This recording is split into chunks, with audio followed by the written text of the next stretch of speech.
네, 법을 통해 세상을 살펴보는 시간, 법으로 보는 세상입니다. 오늘도 송은석 변호사와 함께하겠습니다. 변호사님 어서 오세요. 네, 안녕하세요. 네네. 자, 지난달에 장학금 명목으로 민원인한테 299만 원을 받은 공무원에 대해서 법원이 김영란법 위반이 된다 이렇게 판단을 했었다고 하는데 이게 좀 뒤늦게 알려진 사안이라고 하던데 좀 자세하게 좀 설명을 해주세요.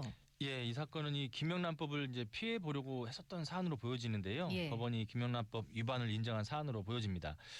한 공무원이 직무상 알게 된 이제 민원이 있었는데 이 민원인이 이 공무원한테 이제 병원을 소개시켰었다고 그래요. 네. 그래서 그 고마움의 표시로 딸에게 장학금을 주겠다라고 해서 당시 11살 된 딸 통장을 이제 이 공무원이 민원인한테 건네줬었다고 해요. 아, 예, 그 뒤로 이 민원인이 처음에 100만 원을 입금하고요. 네. 그 다음 달에 99만 원을 추가로 입금하고 또 그 다음 달에 100만 원을 입금해서 총 299만 원을 입금해줬다고 합니다. 네.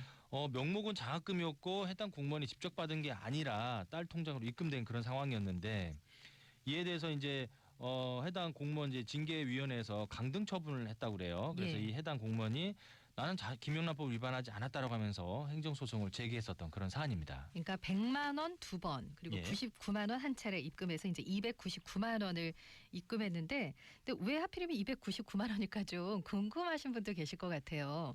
김영란법에 의해서는 300만 원이 초과되면 안 되는 거죠? 네, 그렇습니다. 네네. 이 사실 해당 이 공무원하고 이 민원인 둘 다 이 정확한 법 명칭이 부정청탁 및 금품 등 수수 금지에 관한 법률인데요. 네. 보통 김영란법이라고 많이 표현하죠. 네네. 이 법을 잘 아는 사람입니다. 그러게요. 예, 법을 잘 알다 보니까 이 법을 좀 회피하려고 돈을 나눠 받은 게 아닌가 이렇게 보여지기도 하는데요. 예. 김영란법을 보면 공직자 등은 이 직무 관련 여부 및 뭐 기부, 후원, 증여 등 그 명목에 관계없이 한 사람 동일인한테 1회에 100만 원 또는 매 회계연도 이제 1년이면 1년이 이렇게 되겠죠. 네. 그 회계연도에 300만 원을 초과하는 금품을 받거나 요구, 약속을 하지 못하도록 규정이 돼 있습니다. 네. 그러니까 1회에 100만 원, 매 회계연도에 300만 원을 초과해서 이제 김영란법 위반이 되도록 규정이 되어 있는 건데요. 네. 이런 규정을 해당 공무원이나 이제 민원이 잘 알고 있으니까 100만 원이 초과되지 않게 딱 100만 원씩 두 번. 그리고 그러네요. 300만 원이 초과되면 안 되니까 또 해서 99만 원을 입금해서 299만 원을 송금한 것으로 이렇게 보여지는 거죠. 네. 이렇게 해당 공무원은 이제 1회에 100만 원을 초과하지 않았고 회계연도에 한 회계연도에 300만 원을 초과해서 받지 않았으니까 김영란법 위반이 아니다. 또 딸이 장학금을 받은 것이지 내가 받은 게 아니다라고 네. 하면서 소송을 제기했던 겁니다. 네네. 그러니까 법원이요 해당 공무원에게 김영란법 위반이라고 이제 판단을 했는데 이렇게 이른바 쪼개기 수령 방법을 인정하지 않은 거죠. 네, 맞습니다. 이 법원은 형식적으로 보면 1회 이제 100만 원을 초과 입금된 건 아니죠. 예. 그러나 매우 근접한 기간에 세 차례에 걸쳐서 입금이 됐다라는 사정을 좀 착안을 했고요. 1회 기준으로 보면 청탁금지법 위반이 안 되지만 근접한 기간에 이제 계속해서 한 달에 한 번씩 받은 거죠. 그렇죠. 계속 입금된 것에 이제 비춰봤을 때 편법적으로 청탁금지법을 탈피해서 금원을 분할 제공하는 행위에 대해서 제재를 가할 필요가 있다라고 이렇게 판단을 했습니다. 네.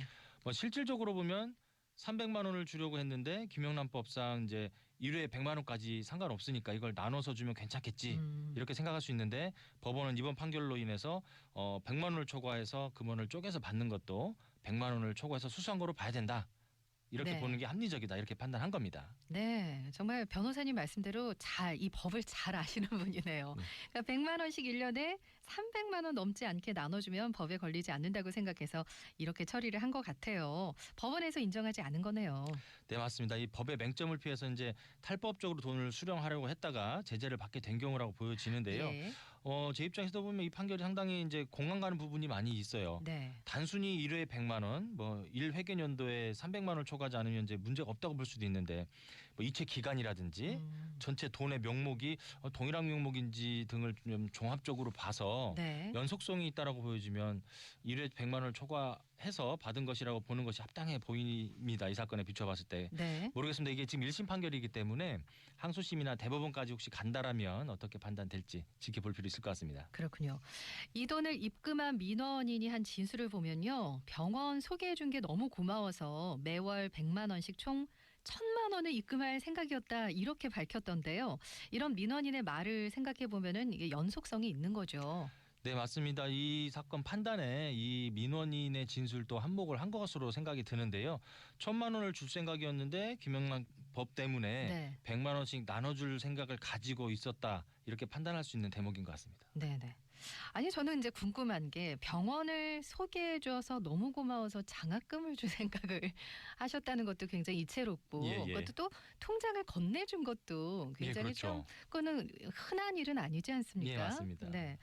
자, 그 딸 통장으로 장학금 명목으로 돈을 민원인이 이제 줬는데 이 부분에 대해서 이거 내가 받은 거 아니다. 내 딸의 장학금이다. 이렇게 주장을 했는데 요것 또한 인정을 못 받은 거죠. 네, 맞습니다. 이 부분에 대해서도 법원은 자녀가 당시 11살 미성년자였다고 그래요. 예, 그래서 예. 11살의 미성년자였던 점에 비춰 봤을 때 자녀 명의 통장으로 입금된 돈 전부를 해당 공무원이 수령한 것으로 보는 게 타당하다 이렇게 네. 판단을 했습니다. 네네. 김영란법 위반하기 위해서 차명계좌를 이용하는 경우가 있을 수 있거든요.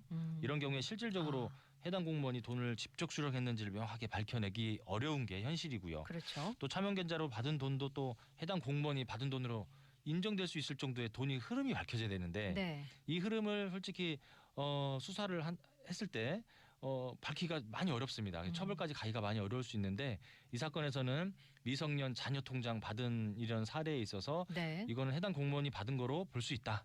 이렇게 음. 판단을 한 것 같습니다. 네네. 지금 뭐 이 사건을 처음 접하시는 분들도 참 이상하다 이런 생각이 드실 것 같은데 예. 글쎄요. 미성년자 자녀가 받은 것이 결국은 부모가 수수한 거나 마찬가지다. 많이 동의하실 것 같은데 미성년자가 아니었다면은 조금 판단이 달라질 수 있었을까요? 네, 그럴 수도 있는 여지는 있는 것 같습니다. 왜냐하면 성년인 자녀한테 이렇게 줬을 때 예. 이거는 미성년자 같은 경우는 부모의 보호 아래 있고 미성년자가 그 돈을 빼서 11살짜리가 그럴 수는 예, 없었겠죠. 그럴 가능성이 없잖아요. 네네. 근데 이제 자녀한테 이제 성년 자녀한테 혹시라도 줬을 때 예. 이제 그 부분에 대해서는 이 사건과 또 접목했을 때 네. 또 피해자 진술 피해자가 아니라 돈을 지급한 이제 지급한 민원인 민원인. 또 1,000만 원을 주려고 했었고 네. 이것까지 병합해서 또 고려를 했을 때 인정할 수도 있겠지만 네. 또 다른 정황이 또 빠지고 성년만 따졌을 때는 또 다른 판단이 될 수 있는 여지는 있다 이렇게 볼 수 있습니다. 제가 그냥 갑자기 궁금한데요. 민원인이 그만큼 이렇게 막 주고 싶을 만큼 고마움을 느꼈다는 것은 그 공무원이 굉장히 좀 평소에 뭐 품행이라든가 인성이라든가 이런 면도 좀 법원에서 고려를 하십니까? 판단하실 때? 그게 이제 형사 판단이라든지 이런 행정소송에서 판단 대상은 아니겠죠. 네. 다만 전체적인 정황을 볼 수 있는 정황을 볼 수 있는. 예, 그런 근거는 볼 수 있겠죠. 알겠습니다. 예. 자, 오늘은 그 미성년자 자녀의 장학금으로 받은 299만 원 이게 결국은 김영란법에 걸린다 이런 판단에 대해서 알아봤고요. 항소심이 또 열릴 예정이죠. 예. 항소가 됐는지는 정확히 저는 잘은 모르겠는데 아마 항소되지 않았을까 이렇게 그렇겠죠? 생각이 듭니다. 예, 해당 공무원 알겠습니다. 입장에서 억울한 부분이 또 네네. 있다고 호소하고 있으니까요. 알겠습니다. 자, 법으로 보는 세상 지금까지 송은석 변호사와 함께했습니다. 고맙습니다. 네, 감사합니다. 트윈 폴리오가 불러요. 목화밭.